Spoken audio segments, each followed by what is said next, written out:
Hello everyone, अगर आप ये फर्स्ट ईयर के स्टूडेंट हैं और आपका सब्जेक्ट गृह विज्ञान यानी कि होम साइंस है, तो आप इस वीडियो को ज़रूर देखिएगा। और आपने फर्स्ट सेमेस्टर का एग्जाम दे चुके हैं, सेकंड सेमेस्टर का एग्जाम देने वाले हैं तो ही। तो इस वीडियो में हम पूरे 150 क्वेश्चन जो है बहुविकल्पी कवर कराएंगे। इस वीडियो को देखने के बाद आपका जो बहुविकल्पी है वो पूरा आपका तैयार हो जाएगा। फिर से आपको अलग से वीडियो देखना नहीं पड़ेगा, हम ऐसा ही वीडियो बनाते हैं। तो इसलिए ऐसा वीडियो के लिए आप आगे तक आपको ऐसा मिलता रहे, तो उसके लिए आपको करना होगा मेरे चैनल को सब्सक्राइब। तो चलिए चैनल जल्दी से सब्सक्राइब कर लीजिए और बेल आइकन को भी ऑन कर लीजिएगा। तो चलिए हम वीडियो को शुरू करते हैं पहले प्रश्न से। तो पहला प्रश्न ये कह रहा है कि तंतु से धागे व धागे से वस्त्र बनाने की प्रक्रिया जो है 3 चरण में संपन्न होती है। तो ये निम्न में से उसमें मतलब कौन-कौन शामिल है? तो देखिए, तंतु शामिल है, फिर धागा है, फिर वस्त्र है। ये तीनों ही जो है ये वस्त्र बनाने की प्रक्रिया है, चरण है। जब तीनों मिलता है तब वस्त्र हमारा जो है वो बन के तैयार हो जाता है। उसके बाद दूसरा है कि वस्त्र विज्ञान का अर्थ है बुना हुआ, कपड़ा या वस्त्र। ये जो विचार है, ये विचार किसका है?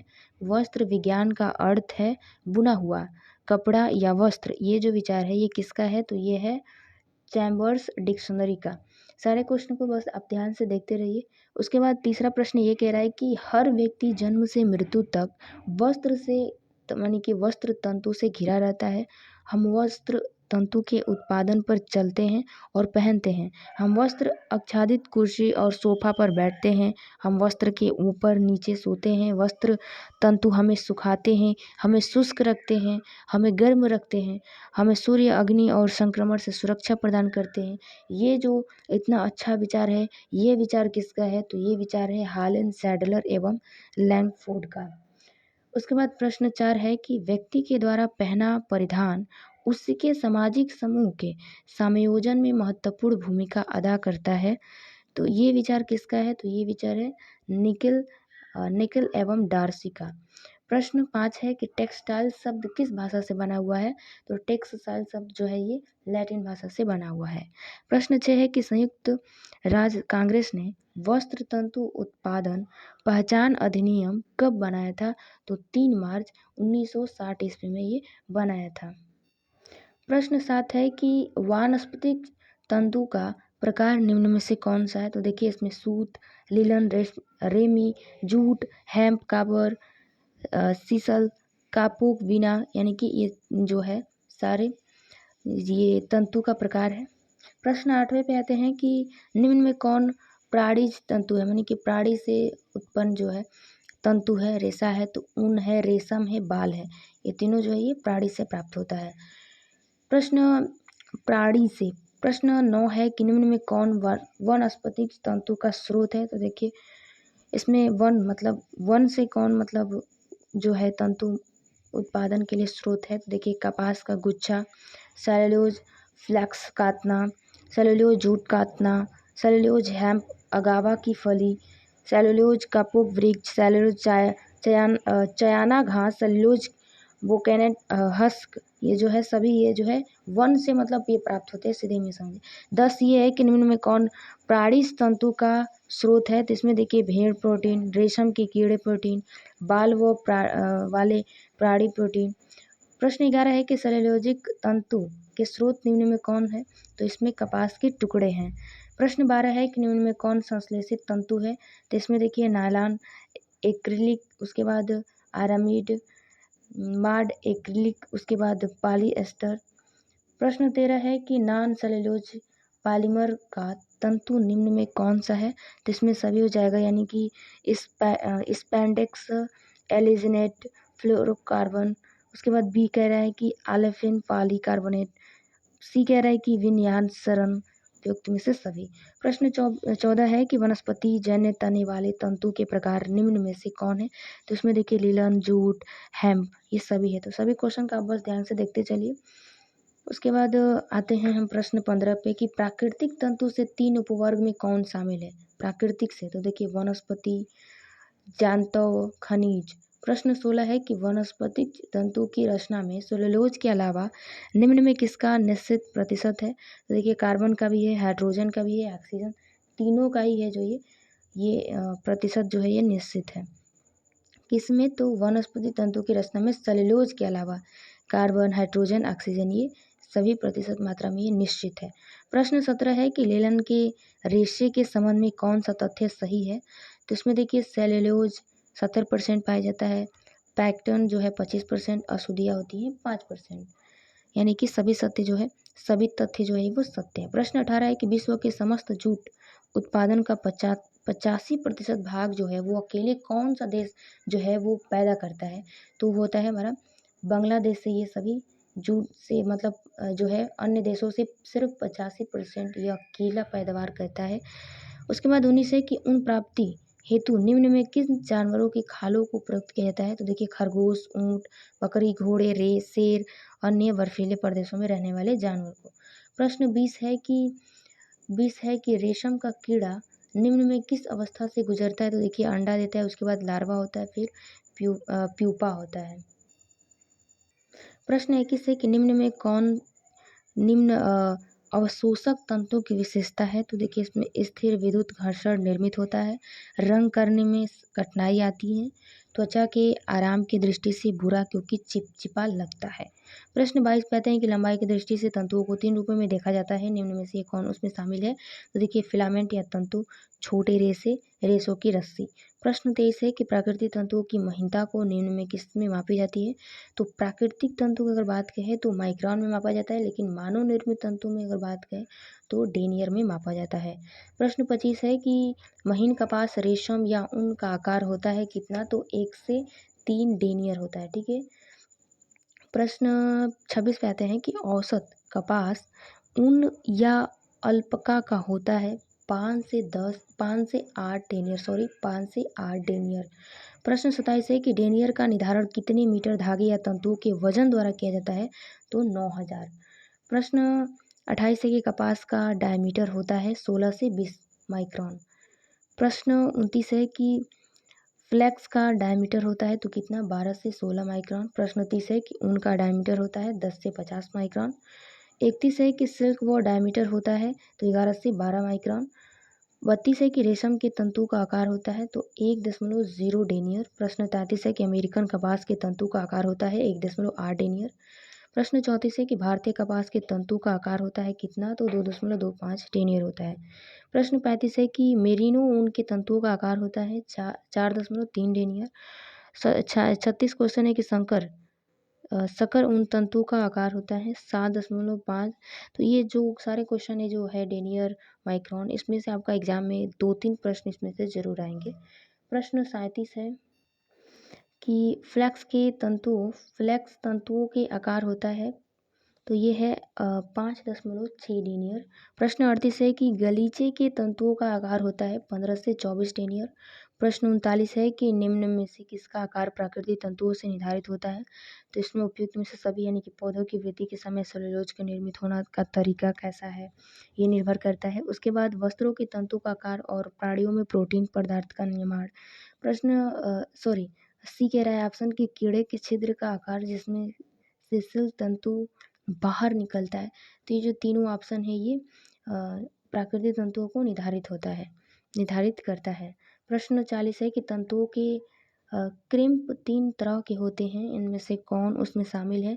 तो शामिल नहीं है। तो देखिए एसीटेट जो है ये शामिल नहीं है, लेकिन ये तीनों जो ऑप्शन है ये शामिल है।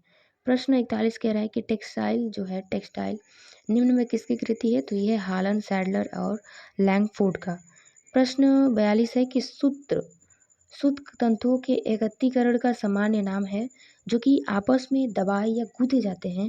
तो उक्त ये विचार जो है ये किसका है? तो ये विचार है हालन सैडलर और लैंगफोर्ड का। प्रश्न 43 है कि ए हैंडबुक ऑफ टेक्सटाइल निम्न में से किसकी कृति है? तो ये है कोलियर का। प्रश्न 44 है कि कताई के अंतर्गत तंतुजय पदार्थों को खींचकर और आपस में ऐंठकर बनाए हुए लघु यानी कि छोटा और बड़ा तंतुओं को एक साथ आपस में जुड़कर सूत बनाया जाता है। तो ये विचार किसका है? तो ये है कोलियर का। प्रश्न 45 है कि लघु आकारीय तंतुओं को इंचों या सेंटीमीटर में मापा जा सकता है और इसकी लंबाई 3/4 होती है। ये विचार किसका है? तो हालन एवं सैडलर का है। प्रश्न 46 है कि कताई के सूत बनाने की विधियों में निम्न में से कौन शामिल है? तो इसमें कार्डिंग, उसके बाद काम्बिंग, उसके बाद कताई, ये तीनों जो ये है ये सूत बनाने की विधियों में ये शामिल है। प्रश्न 47 है कि वस्त्र बनाने हेतु लंबाई के आधार पर सूत का निर्माण कौन सा प्रकार है? तो इसमें देखिए लघु आकारीय या स्टेपल धागा और लंबा फिलामेंट धागा। प्रश्न 48 है कि स्टेपल धागों हेतु यांत्रिक कताई निम्न में से कौन सी है? तो इसमें पारंपरिक रिंग कताई, खुली व अंतिम कताई, घर्षण कताई। उसके बाद 49 क्वेश्चन है कि मानव निर्मित तंतुओं के निर्माण की प्रथम व्यावसायिक सफल विधि है। तो इसमें देखिए आर्द्र कताई, शुष्क कताई, उसके बाद वायर कंपोनेंट कताई, पिघली हुई कताई, ये तीनों ही जो है ये मानव निर्मित जब तंतु जो होता है उसमें निर्माण में ये व्यावसायिक सफल ये विधि जो है ये अपनाई जाती है। प्रश्न 50 है कि मानव निर्मित तंतुओं के निर्माण की प्रथम व्यावसायिक सफल विधि है। तो वो है आर्द्र कताई यानी कि नमी वाली कताई। प्रश्न 51 है कि पॉलिएस्टर बनाने में निम्न में कौन सी विधि का इस्तेमाल किया जाता है? तो पिघली हुई कताई। प्रश्न 52 है कि ऐसी तकनीक जिसमें एक समान पॉलीमर को दो विभिन्न प्रकार के स्पिनरेट में से निकाला जाता है उसे क्या कहते हैं? तो उसी को कहते हैं वायर कंपोनेंट कताई।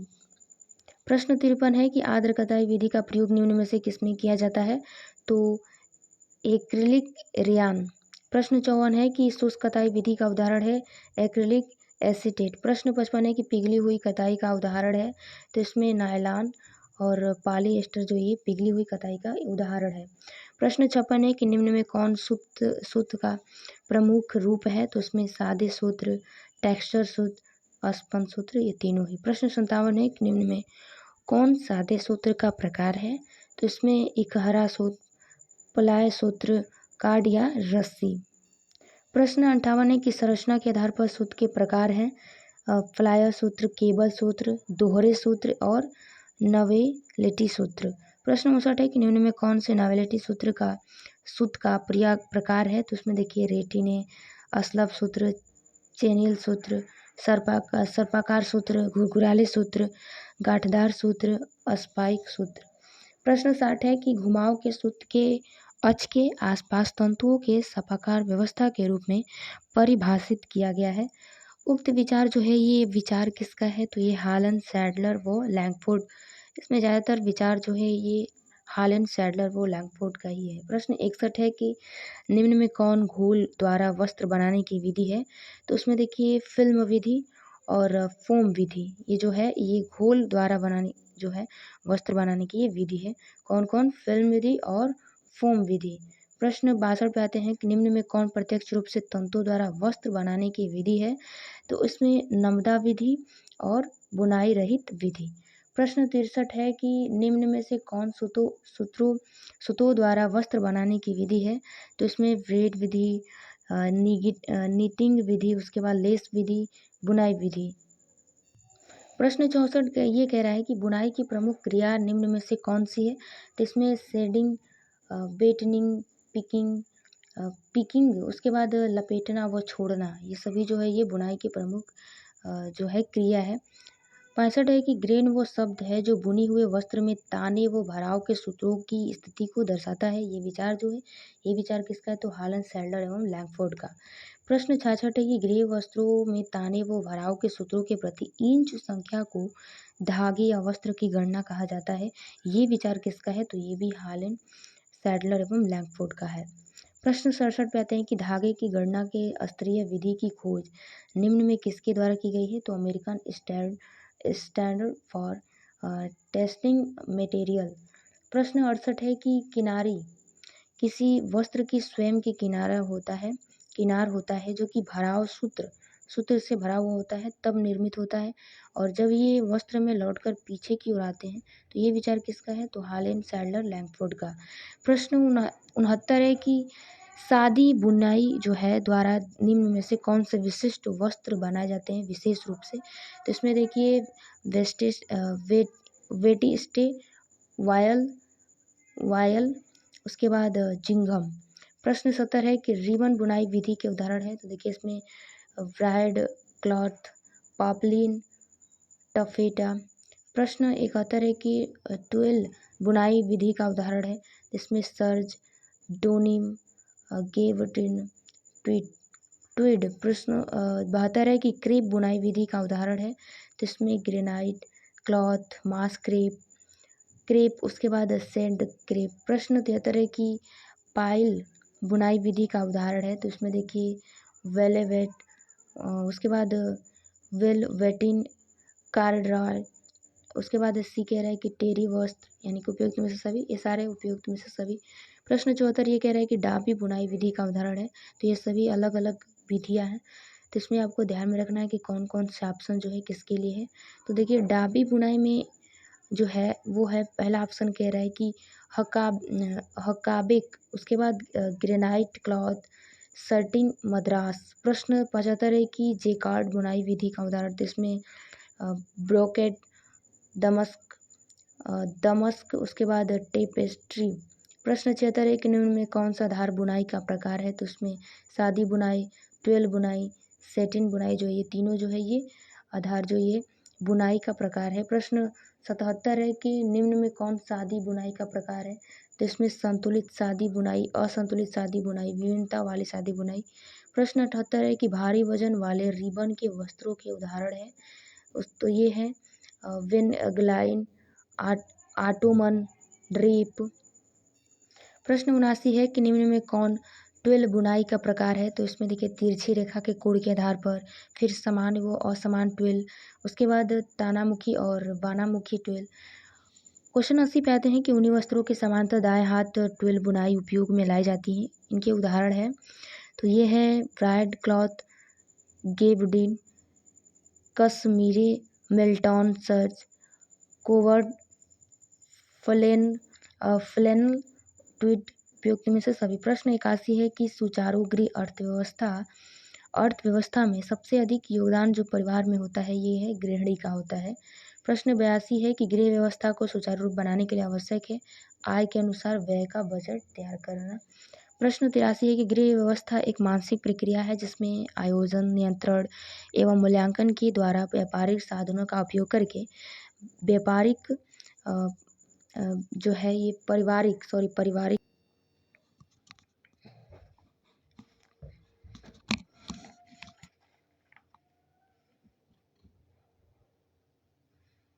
प्रश्न 91 है कि गृह व्यवस्था का क्या अर्थ है, तो योजनाबद्ध तरीके से किया गया कार्य, कोई भी योजना के द्वारा अगर कोई भी काम किया गया तो ये गृह व्यवस्था के अंतर्गत आता है, उसका अर्थ है। प्रश्न 92 है कि कम से कम साधनों का उपयोग करके हमारे अधिकतम लक्ष्यों की पूर्ति करने की विधियों का अध्ययन है गृह व्यवस्था। प्रश्न 93 है कि गृह व्यवस्था में आयोजन, नियंत्रण व मूल्यांकन द्वारा पारिवारिक साधनों का प्रयोग करके पारिवारिक लक्ष्यों की प्राप्ति की जा सकती है, यह परिभाषा किसके द्वारा है, तो ये ग्रास एवं क्रेडल का है। प्रश्न 94 है कि गृह व्यवस्था एक बांध के समान है जिसमें साधनों को नियंत्रित किया जाता है, यह परिभाषा किसके द्वारा दी गई है, तो राजमहल पी देवदास द्वारा।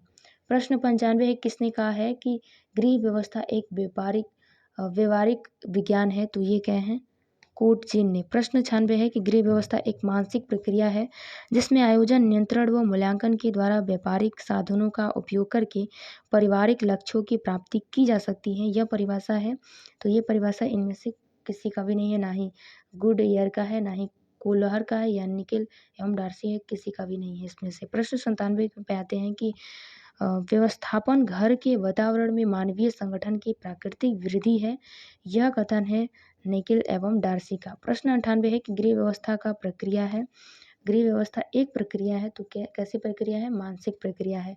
प्रश्न 99 है कि भिन्न भिन्न संस्कृतियों में यानी कि अलग अलग संस्कृतियों में गृह उत्तरदायित्वों की व्यवस्था में होती है, तो क्या, तो विभिन्नता होती है। प्रश्न 100 है कि समूह कोई विशिष्ट कार्यों के उपयोग के लिए साधन पूर्ति का भंडार है, यह विचार किसका है, तो मेलोक तथा डिकन का है। प्रश्न 102 है कि ये माध्यम है जो अपेक्षाओं को पूरा करने की अपनी संभावनाओं के लिए उपलब्ध है एवं पहचाने जाते हैं साधन को परिभाषित करते हुए ये विचार निम्न में से किसने प्रकट किए हैं, तो मेलोक तथा डिकन ने। प्रश्न 103 है कि साधन लक्ष्यों तक पहुंचाने का माध्यम है, ये विचार किसका है, तो ग्रास, क्रेंडल तथा नूल का है। प्रश्न 104 है कि साधनों का अर्थ उन साकार तथा अमूर्त घटकों से है जिसको आप लक्ष्यों एवं उद्देश्यों को प्राप्त करने तथा अपेक्षाओं को पूरा करने के लिए प्रयोग करते हैं। तो ये विचार किसका है? तो ये विचार है श्वासन का। उसके बाद 105 है कि प्रभावशाली प्रबंध का उद्देश्य है साधनों का एक प्रकार उपयोग करना कि परिवार को अधिकतम संतुष्टि मिले। ये विचार किसका है? तो ग्रास तथा क्रेडल का। प्रश्न 106 है कि इंडियाना में 1961 ईस्वी में आयोजित गृह अर्थशास्त्र के सेमिनार में साधनों का वर्गीकरण जो है 3 समूह में किया गया था। तो इनमें से जो है कौन शामिल है? तो इसमें देखिए तकनीकी साधन, सामाजिक साधन, गुप्त अमूर्त अमूर्त एवं व्यक्तिगत साधन। प्रश्न 107 पे आते हैं कि डिकन तथा फायरबाउ ने साधनों को 3 जोड़ों में बांटा है। निम्न में कौन उसमें शामिल है? तो वैयक्तिक व अवैयक्तिक। प्रश्न 108 है कि ग्रास केंडल तथा नोल द्वारा साधनों का वर्गीकरण कितने समूह में किया गया? तो 3 समूह में किया गया। प्रश्न 109 है कि निकट एवं बृहद वातावरण यानी कि निकट एवं बड़ा वातावरण के साधन, घरेलू वातावरण से प्राप्त साधन, पारिवारिक तंत्र में निहित साधन, साधनों का ये वर्गीकरण निम्न में से किसने किया है? तो ये ग्रास, ग्रेडल तथा नोल ने। प्रश्न 110 पे आते हैं कि निम्न में कौन मानवीय साधन है? तो इसमें समय, शक्ति, रुचि, योग्यताएं, कुशलताएं, ज्ञान, अभिवृद्धियाँ जो ये सभी ये जो है ये मानवीय साधन है। प्रश्न 111 है कि निम्न में कौन भौतिक साधन है? तो इसमें भौतिक वस्तुएं हो गया, धन हो गया, सामुदायिक सुविधाएं हो गई, ये सभी जो है ये भौतिक साधन है। प्रश्न 12 है कि निम्न में कौन मानवीय साधन है? तो बुद्धिमत्ता, सृजनात्मकता, जागरूकता, ये जो है ये तीनों मानवीय साधन है। प्रश्न 113 है कि पारिवारिक जीवन चक्र की 3 अवस्थाएं हैं, इसमें कौन उसमें शामिल है? इसमें शामिल है तो औद्योगिक स्थिति। प्रश्न 114 है कि परिवार के संकुचन काल की 3 स्थितियों में निम्न में कौन शामिल है? तो जीवन स्तर। प्रश्न 115 है कि साधनों के उपयोग को प्रभावित करने वाले तत्व निम्न में से कौन है? तो धन या आय की सीमा, पारिवारिक जीवन चक्र, जीवन स्तर, आर्थिक लाभ का रोजगार, उसके बाद है परिवार का आकार तथा गठन। प्रश्न 16 पे आते हैं 116 की अच्छे गृह प्रबंध का उद्देश्य परिवार की अधिकतम संतुष्टि के लिए पारिवारिक साधनों का उपयोग करना है। ये विचार जो है ये विचार किसका है? तो ये विचार है ग्रास व क्रेडल का। प्रश्न 117 है कि साधन पूर्ति सहारा या सहायता के स्रोत हैं, विशेषकर एक व्यक्ति इन्हें संरक्षित रखता है। ये विचार किसका है? तो ये विचार जो है अंग्रेजी भाषा का शब्दकोश है। ये जो है ये विचार किसका है? तो अंग्रेजी भाषा का शब्दकोश है। प्रश्न 118 है कि निम्न में कौन मानवीय साधन है? तो इसमें आयोजन बनाना, जानकारी रखना, रचनात्मकता, ये तीनों ही जो है ये मानवीय साधन है। प्रश्न 119 है कि भौतिक साधनों में शामिल धन में निम्न में कौन शामिल है? तो बचत, मजदूरी, वेतन, विनियोग। प्रश्न 120 है कि भौतिक साधन में शामिल सामुदायिक सेवाओं में निम्न में से कौन शामिल है? तो यातायात सेवा, विद्यालय, अस्पताल, पार्क, पानी, बिजली की रोशनी। प्रश्न 121 है कि संवेगात्मक रूप से परिपक्व व्यक्ति धन को वास्तविक आवश्यकताओं की पूर्ति के लिए एक साधन के रूप में देखता है। साथ ही वो जानता है कि धन का प्रतीकात्मक जो अर्थ भी है, ये विचार किसका है? तो फील्ड मैन का है। प्रश्न 122 है कि निम्न में कौन आय का प्रकार है? तो उसमें मैत्रिक आय, वास्तविक आय, अमौद्रिक आय, अमैत्रिक आय, उसके बाद मानसिक आय। प्रश्न 123 है कि प्रत्यक्ष आय एवं अप्रत्यक्ष आय किस आय के प्रकार हैं? तो इसमें हो जाएगा वास्तविक आय और अमैत्रिक आय। प्रश्न 124 है कि निम्न में कौन आय के स्रोत हैं? तो मजदूरी, लगान, बोनस, भत्ता, वेतन, पेंशन, ग्रेच्युटी, उसके बाद ब्याज, लाभ, छात्रवृत्ति, आहार, रॉयल्टी, जो ये सभी है ये आय के स्रोत हैं। प्रश्न 25 है कि निम्न में कौन व्यय के प्रकार हैं? तो उसमें निश्चित व्यय, अर्ध निश्चित व्यय, आकस्मिक व्यय। प्रश्न 26 है कि निम्न में कौन व्यय को प्रभावित करने वाले तत्व हैं? तो परिवार में सदस्यों की संख्या, परिवार का स्वरूप, परिवार के सदस्यों की आयु। प्रश्न 127 है कि निम्न में कौन व्यय को प्रभावित करने वाला तत्व नहीं है? तो इसमें गृहिणी की अकुशलता व अविवेक। प्रश्न 128 है कि परिवार के व्यय को सीमित रखने के लिए गृहिणी को निम्न में से किन बातों को ध्यान देना चाहिए? तो देखिए घर की आय का ज्ञान होना चाहिए, घर की परिस्थिति का ज्ञान होना चाहिए, परिवार का बजट बजट बनाने का ज्ञान। प्रश्न 129 है कि मैत्रिक आय से तात्पर्य यानी कि मतलब क्रय शक्ति से है, जो मुद्रा के रूप में किसी निश्चित समय में एक परिवार को प्राप्त होता है। ये विचार किसका है? तो ये विचार है ग्रास एवं क्रेडल का। प्रश्न 130 है कि वास्तविक आय वस्तुओं एवं सेवाओं के उस प्रवाह को कहते हैं जो एक परिवार को निश्चित समय में उपयोग के लिए प्राप्त होता है। ये विचार किसका है? तो ग्रास एवं क्रेडल का है। प्रश्न 131 है कि निम्न में कौन बचत का लक्ष्य है? तो मितव्ययिता का आदत, आकस्मिक आवश्यकताओं की पूर्ति, आय बंद हो जाने पर एक साधन। उसके बाद 32 है कि निम्न में कौन बचत का लक्ष्य नहीं है? तो अस्थायी संपत्ति न खरीदना। प्रश्न 33 है 133 की बचत को निर्धारित करने वाला तत्व निम्न में कौन से है? तो बचत करने की योग्यता, बचत करने की इच्छा, बचत करने की पर्याप्त सुविधाएं। प्रश्न 134 है कि निम्न में कौन जीवन बीमा का उद्देश्य है? तो नौकरी छूट जाने पर आपत्ति, अ, आपत्ति, शारीरिक असमर्थता से आपत्ति, वृद्धावस्था में आपत्ति। प्रश्न 35 से 135 के जीवन बीमा से निम्नलिखित में कौन से लाभ हैं?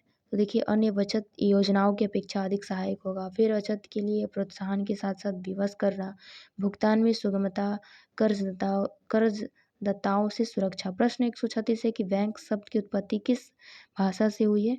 तो बैंकों से हुई है। तो ये जो है इटालियन है, इटालियन। तो बैंको जो है बैंको, बैंक शब्द की उत्पत्ति किस भाषा शब्द बैंकों से हुई है? तो इटालियन शब्द से। प्रश्न 137 है कि बैंक एक ऐसी संस्था है जो सुरक्षा का ध्यान रखते हुए ऐसे व्यक्ति को ऋण देता है जिनमें उस रुपए की आवश्यकता होती है उस व्यक्ति को, और व्यक्ति अपना अतिरिक्त धन उसमें जमा कर देता है। और ये विचार जो है ये विचार किसका है? तो प्रो किनले का है। प्रश्न 138 है कि बचत मनुष्य की आय का वो भाग है जो वर्तमान आवश्यकताओं की पूर्ति में उपयोग नहीं किया जाता बल्कि भविष्य की उपभोक्ता के लिए समझ बूझकर अलग उत्पादक रूप से रखा जाता है और संपत्ति को पूंजी का स्वरूप दिया जाता है। ये विचार किसका है? तो वर्मा देश पांडे का है। प्रश्न 139 है कि किसी भी परिवार के लिए बचत तभी अर्थ रखती है जब उसकी उद्देश्य अच्छी तरह योजनाबद्ध हो और सभी व्यक्ति द्वारा समझा गया हो। तो ये विचार किसका है? तो निकेल एवं डार्सी का ये विचार है।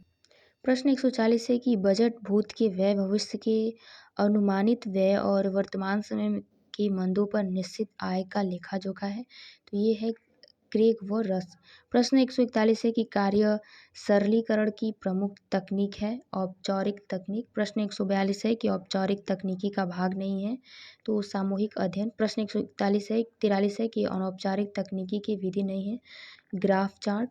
प्रश्न 144 है कि प्रोसेस चार्ट में त्रिभुज का अभिप्राय है कार्य में रुकावट। प्रश्न 45 से 145 की कार्य सरलीकरण काम करने की सबसे आसान, सरल, तीव्र गति से कार्य करने की विधि की खोज करता है। यह कथन है निकिल तथा डार्सी का। प्रश्न 146 है कि परिवर्तन के वर्ग का विचार सर्वप्रथम दिया गया मॉडल द्वारा। प्रश्न 147 है कि कार्य सरलीकरण की दो तकनीकी है औपचारिक और पेन व पेंसिल तकनीकी। प्रश्न 48 से 148 की पाथवे चार्ट श्रीमती गिलबर्ट ने उल्लेख किया कि इस विधि को किस नाम से जाना जाता है? तो पिन और धागे विधि। प्रश्न 149 है कि औपचारिक तकनीकी में उपयोग उपकरणों की आवश्यकता होती है, अतः यह तकनीकी प्रयोगशाला है। प्रश्न 150 है, इस वीडियो का लास्ट क्वेश्चन है कि सायंकाल ग्राफ विधि में दोनों हाथों के बीच की अंगुलियों में एक छोटी बल्ब लगा दिया जाता है जिसमें किए जाने वाले कार्य का चित्र लिया जाता है और इसका रिकॉर्ड बनाया जाता है। तो इसको क्या कहते हैं? यंत्र को कहते हैं, इस यंत्र को क्रोमोसाइकल ग्राफ कहते हैं। तो आज के वीडियो में बस इतना ही, मिलते हैं नेक्स्ट वीडियो में, तब तक के लिए जय हिंद।